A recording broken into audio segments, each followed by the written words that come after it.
एक समय की बात है, अयोध्या के महाराज दशरथ ने पुत्र प्राप्ति के लिए यज्ञ रखा। इस यज्ञ के लिए राजा दशरथ ने अपनी चतुरंगिनी सेना को काले कान वाले घोड़े को छोड़ने का आदेश भेजा। उनकी इच्छा थी कि इस महान यज्ञ में हर कोई शामिल हो, इसलिए राजा ने सभी ऋषि मुनियों व विद्वान पंडितों को आमंत्रण भेजा। निर्धारित दिन पर महाराज दशरथ अपने दोस्त, गुरु वशिष्ठ, ऋंग ऋषि व अन्य विद्वानों के साथ यज्ञ मंडप में पहुंचे। इसके बाद विधिवत रूप से यज्ञ की शुरुआत हुई। मंत्र उच्चारण और पाठ जैसे सभी विधि विधान के साथ कुछ घंटों में यज्ञ पूरा हुआ। राजा दशरथ ने फिर सभी ब्राह्मणों, विद्वानों व अतिथियों को उपहार में धन और गाय आदि देकर आदरपूर्वक विदा गया। उस यज्ञ में प्रसाद के रूप में खीर बनी थी। उस प्रसाद में पुत्र प्राप्ति का आशीर्वाद था, जिसे खाने के बाद तीनों रानियां गर्भवती हो गईं। कुछ समय बाद चैत्र माह में शुक्ल पक्ष की नवमी तिथि के दिन राजा दशरथ की पहली पत्नी यानी रानी कौशल्या ने एक बच्चे को जन्म दिया।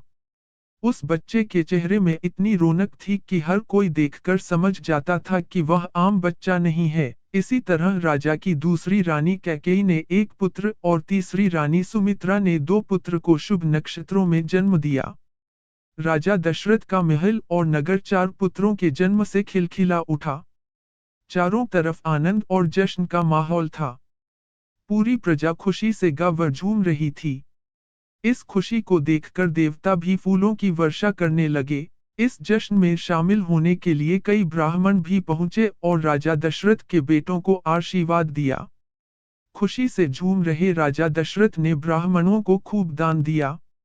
फिर अपनी खुशी जाहिर करने के लिए उन्होंने प्रजा व दरबारियों में भी धन, रत्न और आभूषण बंटवाए। समय आने पर सबकी मौजूदगी में चारों बालकों का नामकरण भी किया गया। महर्षि वशिष्ठ ने उनका नाम रामचंद्र, भरत, लक्ष्मण और शत्रुघ्न रखा। वक्त बीतता गया और धीरे धीरे ये चारों बालक बड़े हुए। इन चारों में राम अपने तेजस्वी गुणों के कारण प्रजा को अधिक प्रिय लगने लगे। अपनी प्रतिभा के चलते वो कम उम्र में ही सभी विषयों में महारत हासिल कर चुके थे। राम में सभी गुण थे। चाहे शस्त्र चलाने की बात हो या हाथी व घोड़े की सवारी, हर चीज में वो अव्वल थे। साथ ही वो माता पिता व गुरुओं का भी खूब सम्मान करते थे। उनके गुणों के कारण बाकी के तीन भाई भरत, लक्ष्मण और शत्रुघ्न भी उनसे काफी कुछ सीखते थे। जब भी महाराज अपने चारों पुत्रों को एक साथ देखते उनका मन आनंद से भर उठता था। राम में मौजूद गुणों के कारण उन्हें श्री राम और भगवान राम तक कहा जाने लगा। आगे चलकर राम के जीवन पर दो पवित्र ग्रंथ लिखे गए, रामचरितमानस और रामायण। व्यक्ति के गुण ही उसे पहचान दिलाते हैं। अगर गुण और संस्कार अच्छे हों, तो वह भगवान तुल्य हो जाता है।